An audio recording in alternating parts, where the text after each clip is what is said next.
Welcome to Let's Set Your Table, the food service and hospitality podcast that brings you the experts, trending news, and product reviews from across the industry. So grab a chair with your hosts and join us as we set your table. In episode 5, Nick D and I visit with Ken Fraser, Southeast Regional Manager with Eco Products. Ken shares with us what's new in 2022 in the industry with compostable packaging and how Eco Products is handling the crazy demand for sustainable products. He shares with us how Eco Products separates themselves as a leader in the green space and from their competition. He breaks down and shares what are PFASs and what does the operator need to know about them in their operation. He further explains what's the difference between biodegradable versus compostable and the increased accessibility to composting facilities in the marketplace today. Ken shares what the Eco Products core bundle is and what it's comprised of for your packaging needs and how they are back offering customized various PLA cup sizes and what the ordering specs are for them. Ken also shares some advice on how to get started with Eco Products and offers product samples and encourages you to thoroughly test their products to see how it performs and why Eco Products is the right choice for you. So if you thought of going green and if it's the right option for you, then pull up a chair and give this episode a listen because it's all right here on the table. Welcome all to yet another episode of Let's Set Your Table. I'm your host, John D, and today I'm joined by my returning co-host, Nick D. Welcome, Nick. Hey, thanks for being here. Super good to be back in the studio with you. Well, it's great to have you always, and love to do these in studio. And sometimes we have to rely on other platforms, but it's good to have you with me today here. So, anyway, Nick, you want to do our sponsor read to get this show kicked off? Absolutely. So today's sponsor, as always, is the Hody Group and the Hody Group showroom. The Hody Group is a food service and hospitality broker who's been in the industry for over 40 years, and we have the privilege of having a showroom space in downtown Chicago with over 3,000 square feet, boasting some of the most amazing lines in the industry, and we're super grateful for that and very appreciative of that opportunity. And if you or anyone you know has a need, please reach out to us at hodygroup.com, or to schedule your appointment at the showroom, go to hodygroupshowroom.com. And one of our amazing consultants and brokers will get with you to help you through your needs. Absolutely. So, Nick, it's been some time since we last checked in with Eco Products in episode 5 today. We're going to revisit with them. But during our very first episode, when we kicked off Let's Set Your Table podcast, we caught up with one of the Eco Products professionals, Wayne Kokeritz, and he provided a state of green and from the Eco Products perspective, and we discussed with Wayne zero waste initiatives. And for those of you listening, if you want more information on that zero waste and what it can do for your operation, please check out episode 1, and we'll drop that link in the show notes for you. Make that pretty easy for you. We will. So there's been some new updates from the company, which leads us to today's guest and our discussion at the table this morning. In studio today, joining Nick and I, is our very good friend, Ken Fraser. Ken is the Southeast Regional Manager with Eco Products and has been with the company for over how many years now, Ken? Well, it's 13 going on 14. Well, 14 long years, but probably wonderful years. Ken has been a great teacher for us in the green packaging movement and sustainability. Welcome, Ken, to the table. Well, thank you, John and Nick. It's always a pleasure to be here. It's always a pleasure to help catch up on where the industry is and what's going on. And it's been a part of my life for many years, and I've been in the industry as itself for really right around 40 years. And probably the most impactful has been these last 13 to 14 years with Eco Products. Well, I can tell you, you've taught us a lot, and I just absolutely love having you with us. And you just live the passion, and we respect that because this is some great times for us with the green and sustainable movement. It's fantastic. So, Ken, tell us again, just to recap, what does Eco Product do, and what value do you bring operators and for their operation, just in case they didn't know? Well, Eco Products has been around since 1990. It started as a very small, when nobody ever spoke the words of compostability, biodegradability, moving products away from landfills. It was a very young and unexplored avenue of disposables and packaging at that time. And again, a lot has changed in these 30 some odd years.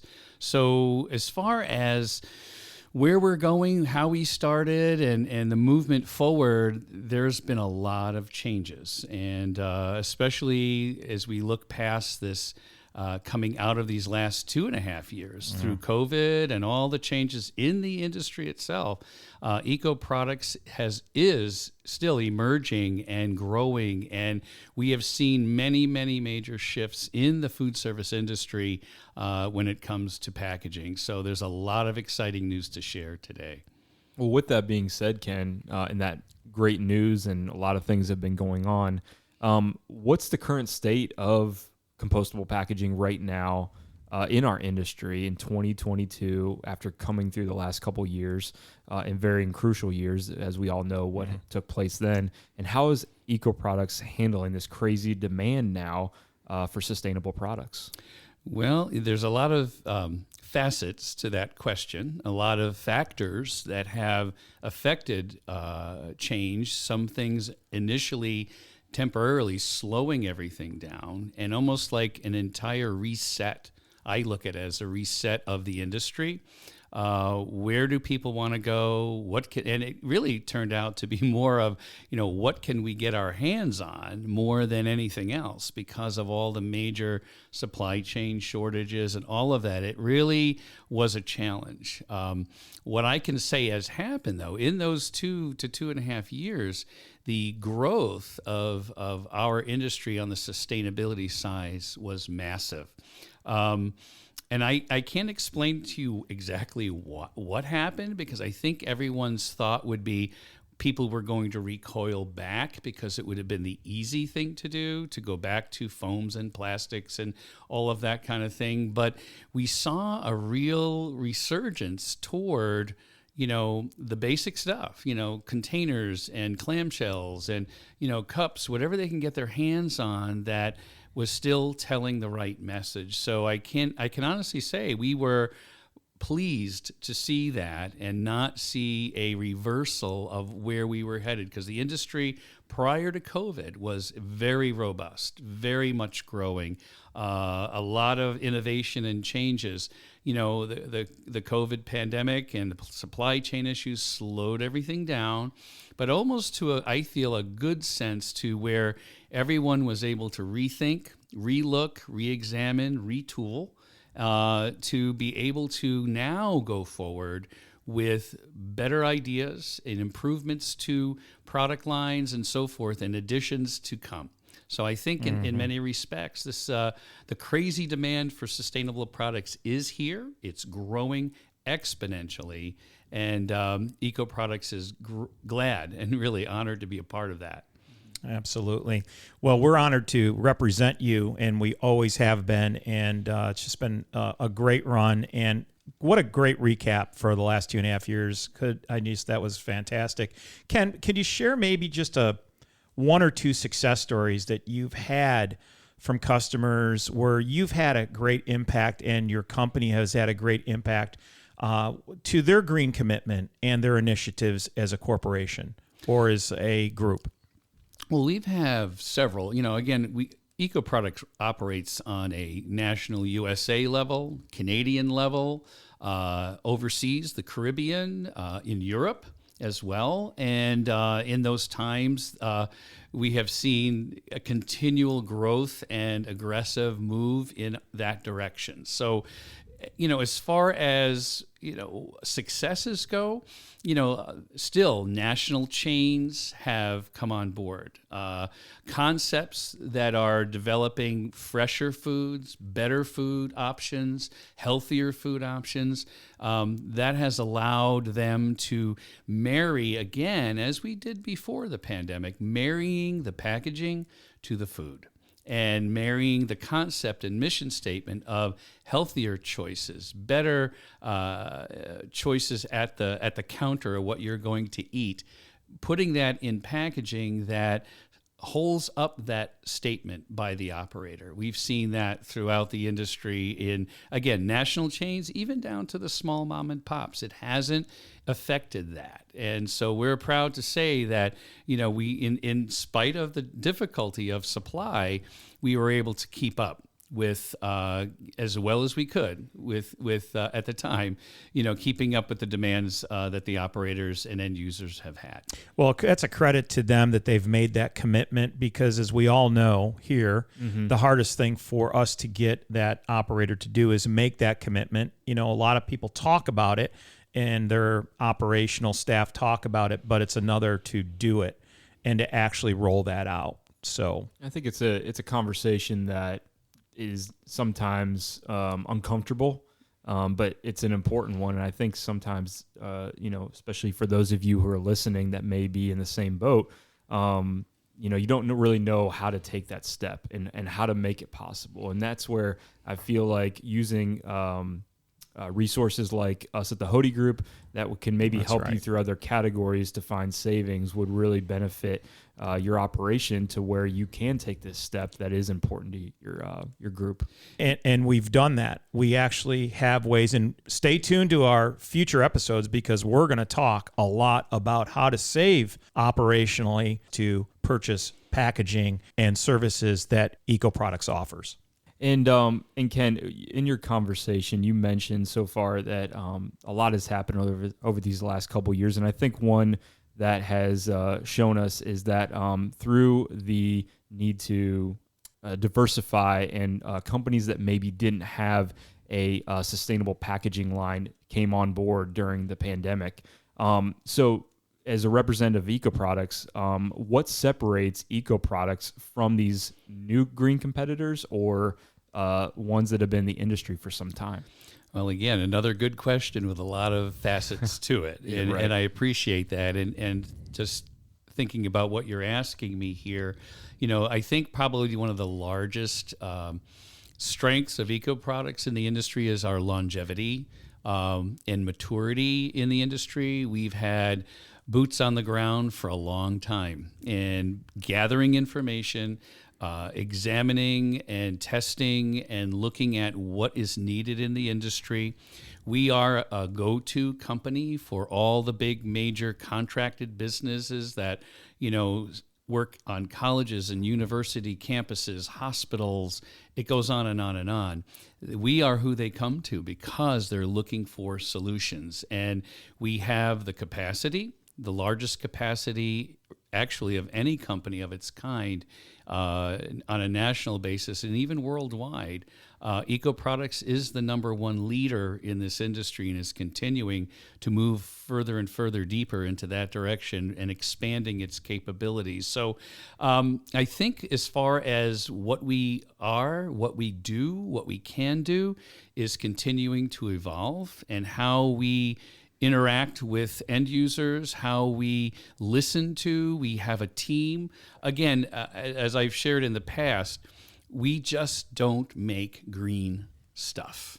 We are in those composting facilities. We are working with haulers. We are working with this new, young, vibrant expansion of allowing food waste, yard waste, and compostable packaging to be processed and put into that state of compost that could be added back to gardens, all of those things, and into farms. All of the things that we have been touting since 1990 are so strongly coming into realization today.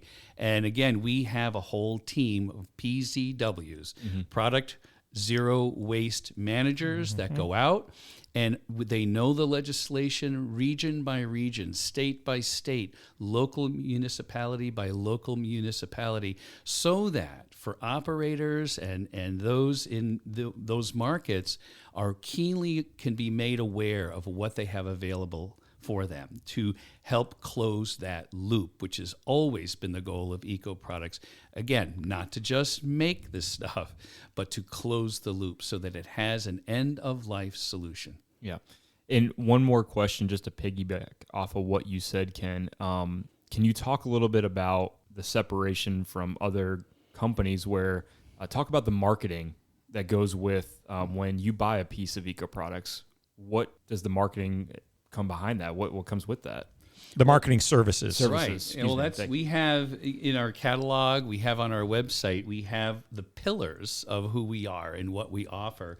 And again, just to quickly say what those are: customer-focused solutions, innovation, our bundle, advocacy, and services. Under those services, those are where we have so much strength through our marketing department to create signage, to go in and make sure people understand how to separate the signs that go on there. What are they using? We want to know, are you using a Coca-Cola cup? Are you using a Pepsi cup? So we pick all the right pieces and pictures to make sure that, because people easily can follow a photograph versus them seeing it. Oh, put your plate here, put your water glass here, or your bottle here.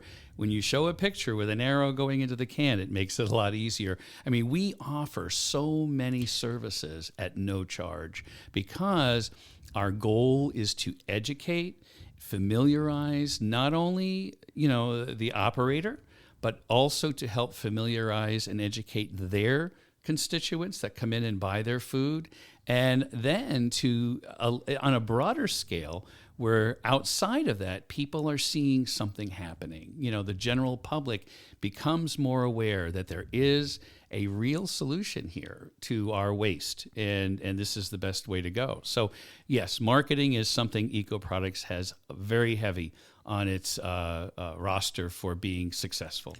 Well, I want to share a quick success story, Ken, that you and I had early on in our career together when we worked as we were coming up through the green sustainable movement and making inroads. We worked with a healthcare facility out in the Carolinas, and we not only talk, we don't just talk the talk, we walk the walk. And so proud to be part of this, because at that time, when working with that healthcare facility, you and I, we talked about boots on the ground. We actually went there. We set up tables. We did an in-house at the cafeteria, this very, very large healthcare system up in the Carolinas. We actually had their staff and their physicians and their healthcare professionals literally come through the cafeteria looking, touching, feeling our packaging. And we went through that whole evolution of getting them started, and boy, did we. And we turned that cafeteria over with number of SKUs in our packaging, and what success we had, and how proud I was that we were there representing this facility and our brand to help them go more towards that sustainable packaging. In fact, we replaced foam packaging. Absolutely. And that was, I remember that time very well. And it was amazing. Some came forward from the cafeteria that were extremely like, this is something we've wanted for so long, and they were all excited. Then there were others that like, wow, I really learned something today. I had no idea this kind of product was out there. I understand how important this is, and we want to keep this going. So those are the types of conversions, I call them, that are so exciting and have always made this, when you see the light go on in someone's head and understand to a better degree what this is all about, then we're on the road to success. Yeah. 2 words: biodegradable and compostable. 2 words that are very confused and mistaken by people. So to clear things up, we have Ken here. Ken, what is the difference between biodegradable and compostable? Well, the similarities between them, I think, are what people confuse. Biodegradable is an industry word that we have heard for a long, long time. A lot of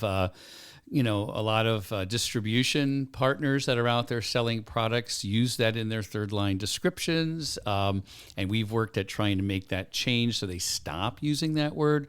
Biodegradable is a very broad brush.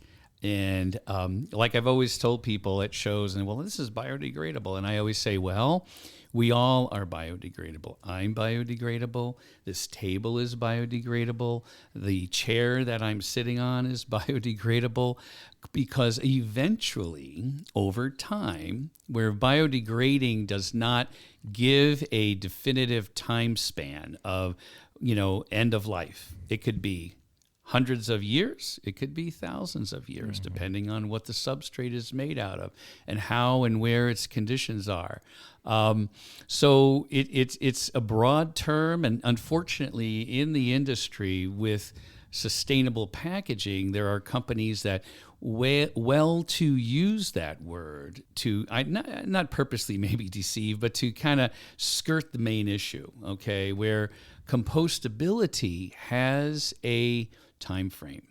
To be compostable means it needs to break down. It needs to be broken down into components that can be added to and or create a new substrate that has benefits to society, has benefits to the earth, has benefits to a farmer or to a landscaper or whatever. Yeah. And where biodegradability, I don't think if I wanted to wait 1,000 years for my chair to break down so that they can somehow mix that into my soil at my farm, I don't think that's what we're looking at here. Biodegradability, and it always gets mixed up when it comes to landfills versus composting facilities, because again, eventually things in that landfill will degrade over most likely thousands of years, not even hundreds, but it's not the type of facility or environment scientifically that will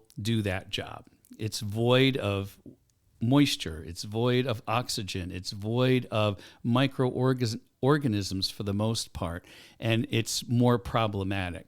Compostability, which is what we are advocating, is where we say the dirtier and sloppier the packaging is that is compostable, it's been inoculated and ready to roll. It's ready to degrade. It's ready to break down. Right. We want to send that and mix that with yard waste. We want to mix that with all the other organic ingredients and allow Mother Nature to break it down so that it can be resold or reused and repurposed in a much greater way. Because again, a lot of facets to what's going on our planet and in our farmlands and in general, we have a huge loss of topsoil. We have a huge loss of nutrition and value into our soils, and we need to be putting back into it other things other than phosphates and nitrogen and chemicals that we're processing. So Mother Nature works best when she has her own recipe,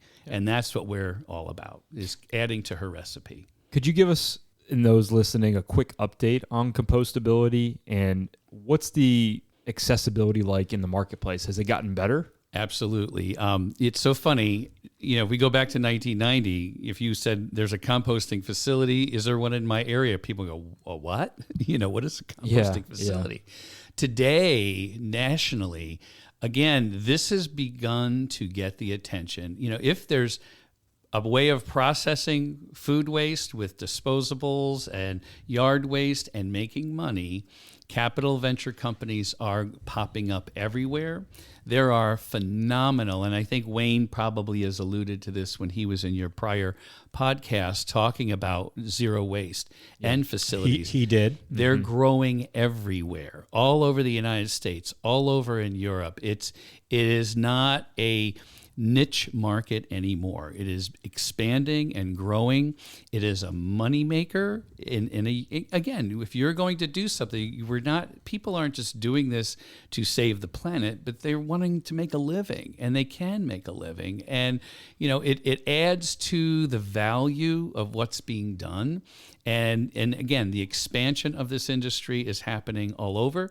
And as legislation through our municipal governments, state, mandates and whatever, it is forcing and steering the industry to expand and grow in order to accommodate that. Because long term, every state every municipality needs to begin to take responsibility for its waste. And instead of just throwing it in a pile, covering it over with dirt, then throwing some grass on it and calling it a hill or a mountain, or Mount Trashmore. It's not the solution going forward anymore. So again, it's an industry that has been expanding very rapidly, especially in the last 5 years. Well, I know I'll never look at and have never looked at trash the same way again after working with Ken for almost, a little over 8 years now. That'll happen. We've won't been it? together. It does. Yeah. It does happen. Actually, it's rolled over into our home with my wife. She doesn't look at trash the same way again. That's what she gets for living with me. However, Ken, this is an industry of buzzwords and acronyms. And in the green space, we hear a lot about this acronym called PFAS. What are PFASs, or what is PFAS, and what does the operator need to know about PFAS? Well, like in every industry, as it grows and matures, things begin to surface, and more understanding and knowledge of processes and additives and things like that. As PFAS are actually very common and normal chemical agents that are found throughout life, throughout our world. But there's complex PFAS, polyfluorine additives. That's what they are, polyfluorine additives. Some are very complex. Some are very simple. A lot of the simple PFAS, polyfluorines, are additives that are put in all types of molded fiber and or fiber packaging. Okay, it is a additive that it's a binding agent. It helps to give rigidity to a container or a plate or a cup. It also adds grease resistance. It gives some pushback so that something doesn't soak right through. So polyfluorines have been a major part of the industry for a long, long time. So what has happened, though, is the deeper dive into polyfluorines is on the larger scale, the more complex ones, like the ones you have on a fry pan, for making that egg not stick and it slides right off. And your carpeting is full of more complex PFAS for stain master resistance and all of that, because it doesn't allow things to stick to it.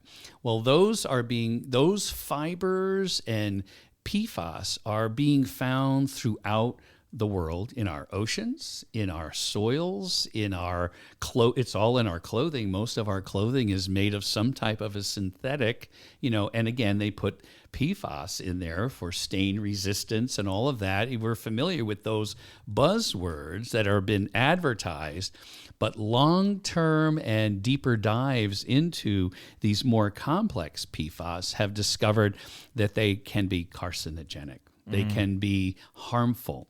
So with that said, let's differentiate the two. There's the simpler PFAS, and then there's the complex.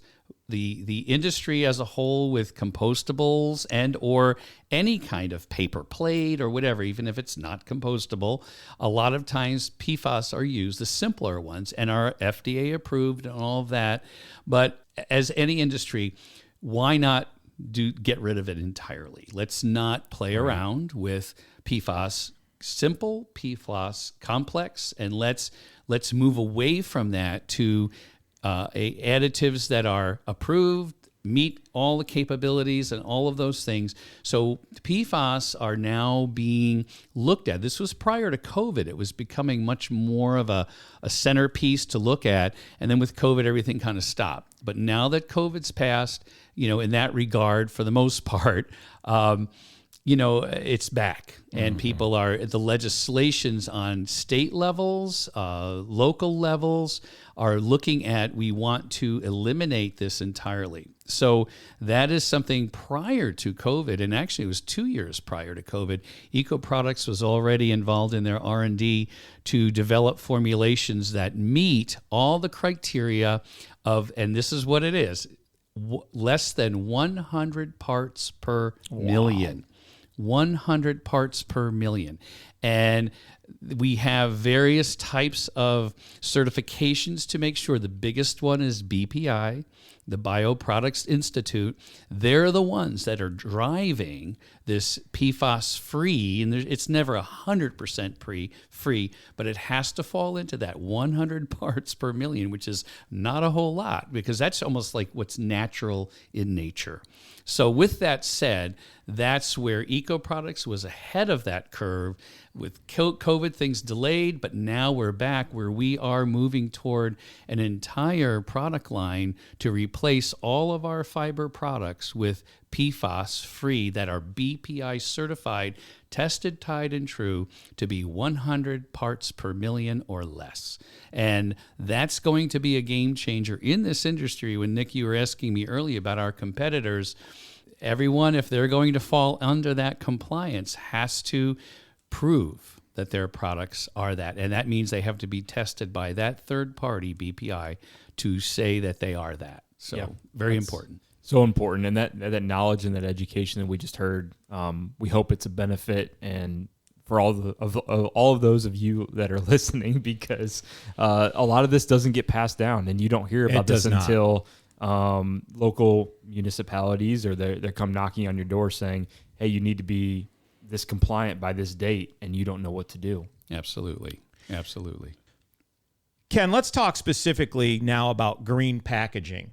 We realized that prior to the pandemic with EcoProducts, there was a very robust portfolio of packaging choices at your company. We understand that you guys have narrowed down some of your SKUs to, quote unquote, the best sellers.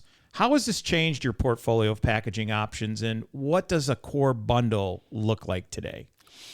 Well, a good question. And again, another question that has progression to go forward with that said.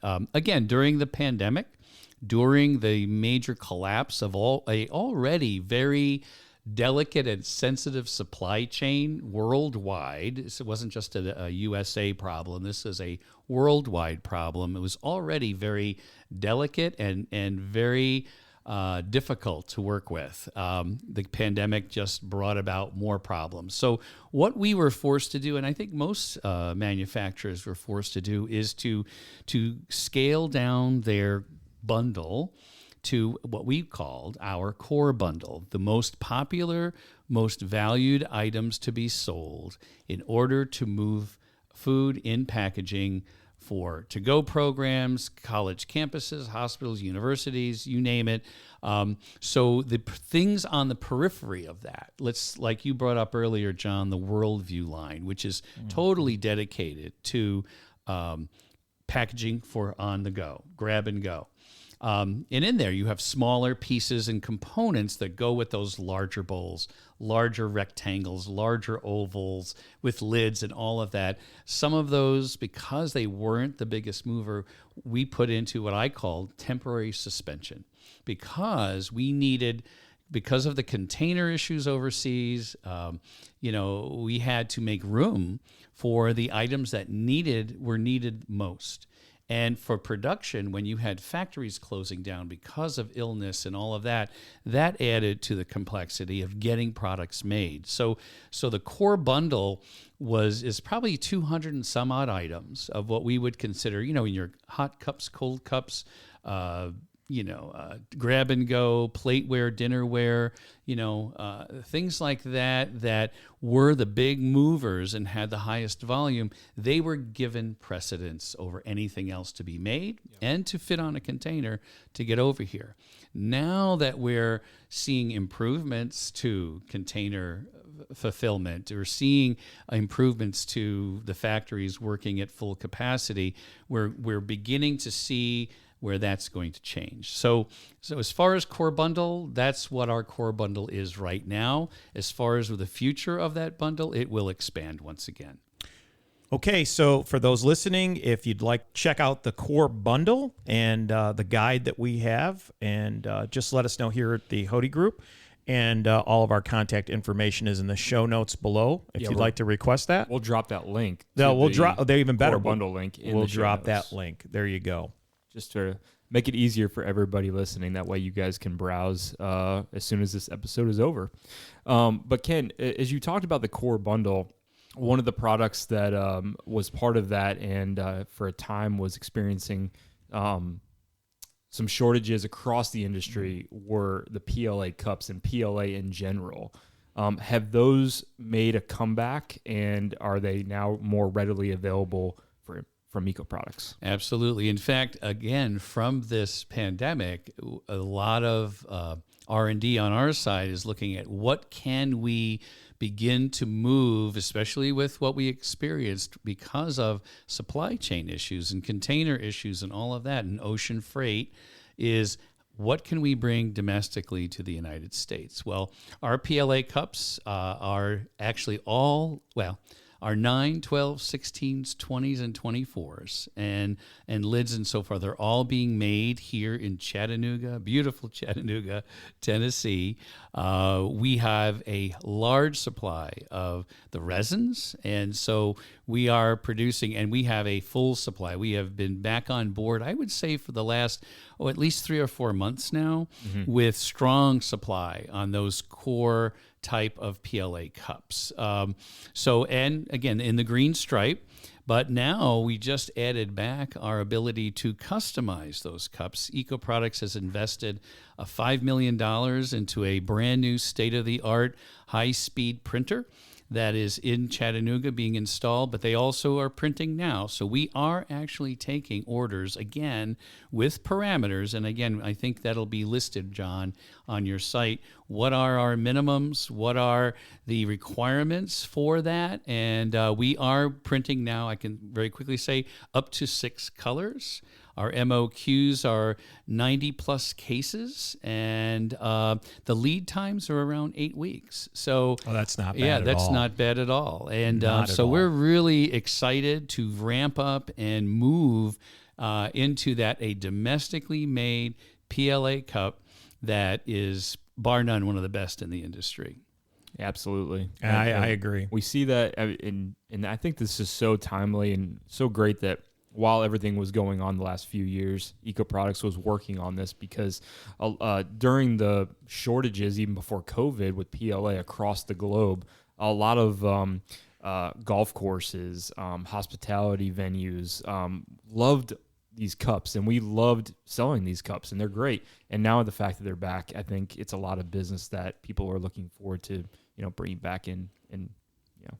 And again, what I think we're even most proud of is that we can say they're USA made. Oh, and we have, especially in my region of the Southeast, huge. When you tell people they're made in Tennessee, everybody gets excited because Absolutely. it is great to see that, again, from difficulties like a pandemic and supply chain, it really forces an industry to re-examine itself. And I think that's where we are. And we're looking at doing more and more, as much as we would make sense and can do, bringing things domestically made here on this continent. So, Ken, what tips or advice would you have for that operator that may be listening and on the fence whether or not to build his or her packaging bundle? How do you think that operator makes that decision? Is it just financial? No, it is not. It's a little of everything. Again, multifaceted question with multifaceted answers. It really depends on what's important to you. And what you as an operator know about your patrons. What do they want? What do they care about? What is your menu? What is it that you're selling? Are you changing your menu to healthier type of choices, or are you looking at, just rebranding yourself and to capture a younger, different demographic? There's a lot of parts to this, but I always tell people you can't always base it on the per unit cost, because the cost could be, if you continue to do what you've always done because you think it's cheaper, who are you missing coming in that door? What demographic are you turning away because someone who has a similar concept to yours might be using compostable packaging, and people perceive that, well, these folks believe like I believe. These folks think like I think. So I would rather support them. So I'm not saying, if you continue to use the standard foams and plastics that you're branded off into purgatory in the industry. But it's time, I think, for everyone to really rethink, what are they doing? Why are they doing it? And what is it worth the cost? Because again, these items do cost more because it's not an industry that has been around for a very long time. But we have to look at the big picture. And I think as an operator, wherever you're located, if you're an oceanfront or a waterfront, riverfront restaurant, and you look out on the dock and people come and say, oh my God, there's all this foam and plastic laying in the water, brushing up against my boat, or, you see things like that, or you hear people complain. Wouldn't it make sense for you to advertise and to share with the public that you do care? You value your environment, you value where you're located, and you value your customers to say, I'm not going to add any more of that to those resources that we enjoy so much. So I guess in many respects, I think it really is an emotional thing. There's ways of looking at the financial costs, which as the Hody Group, these guys are well trained on how and options that you have to look at because of cost, and scaling down your bundle, to key items that would cost total maybe the same or a little less. There's a lot of options here. Yeah, absolutely. And I'll share this with those listening. If you don't think that there's plastics in our environment, and there's a better choice, if you've walked your beaches lately, I don't care if it's out west or out east, along our coastlines and along what blows down and flows down the rivers, take a look. Absolutely. In fact, I've raised my children to be outdoorsmen, and we love to be in the outdoors. That's part of what worked for us as a family. It really does make me sick to see how much pollution and plastics and this packaging blows around and flows in our oceans, rivers, and streams. Yep. So we learned all about that from Ken. Well, we've done some public workshops, and we've the Plastic Age is still on YouTube. I'm sure you can find it if you have the stomach for it. It's a great video, and if you want to check it out. Yeah, we should drop that also in the show notes as a link. That was by Pharrell. Yeah, Pharrell did that. Yeah, and he actually came out with a clothing line that had recycled water bottles, which is Reprieve. Right. And there's 4Ocean. If anyone's it pops up on your internet. 4Ocean is another one. They go out and actually capture a lot of plastics and turn it into other things, jewelry and so forth, and very active. And a lot of young people are drawn to that because they want to make a difference. They're not out there protesting. They're not out there, screaming at someone's restaurant who uses foam. But it's the little things that add up to big change. And those are one of the companies that do that. And in episode 1, Wayne Kokeritz, your product and zero waste specialist, said, hey, we've got one shot at this. Mm-hmm. We better get it right. Absolutely. So true. It's a bold statement to be made, but it's very true. Ken, what would be the next step for an operator that is maybe ready to make a decision, or they want to just experience more of what Eco Products has to offer for the lineup? What's your position on testing and sampling? Do you offer that to customers? I always recommend, let's kick the tires. Let's test. I'm more than ever happy to send in full sleeves, whatever, of products that you feel would be beneficial to you. So that, again, like anything, you need to try your menu items on the right products that will work for you. Sure. And at no charge, we send those to you.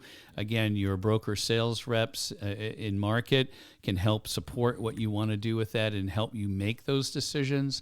So again, I think it's important menu item wise to look at, and I would even say to an operator, find some of your better customers that you would say, hey, I'd like you to take this item home tonight in this container. Tell me what you think, and get their feedback. You're people who love your restaurants, love whatever your concept might be. you value their opinion, I suggest very strongly working with your better patrons to get their feedback so that you feel comfortable in what you're doing. Because you may have some that like it, you may have some that don't, but overall, I think if they understand why you're doing it and the direction you're going, I bet you more than anything, they'll be supportive of that.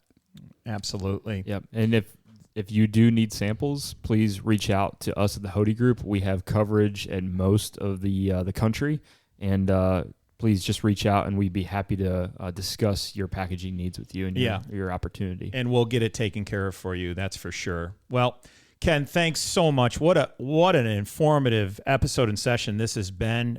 Ken, always a pleasure. We learned so much from you. You're a credit to your profession and industry, sir. Well, thank you very much. And again, it's all about change. It's all about education. It's all about closing the loop. And that's why I'm here. And that's why I love what I do. And I love working with you guys. You guys are phenomenal. Well, it shows. Thanks, and Ken. we appreciate that compliment too. Thank you. Well, we're going to have to leave it right here, folks. It's all the time we have for you today. If you'd like to reach out to any of us here at the Hody Group or Ken Fraser at Eco Products, please check out our show notes for our contact information attached to this podcast. Also, please like, follow, and share the Let's Set Your Table podcast. And if you're so moved, we would be grateful that you would leave us a positive review on Google, Spotify, or Apple. We encourage you to send us your feedback, questions, or any topics perhaps that you have an interest in or would like to discuss. And we'll see you next time right here at Let Us Set Your Table. Please join us again for another episode of Let's Set Your Table. If you would like more information, samples, or would like to consult with the Hody Group, visit thehodygroup.com. That's HODE group.com.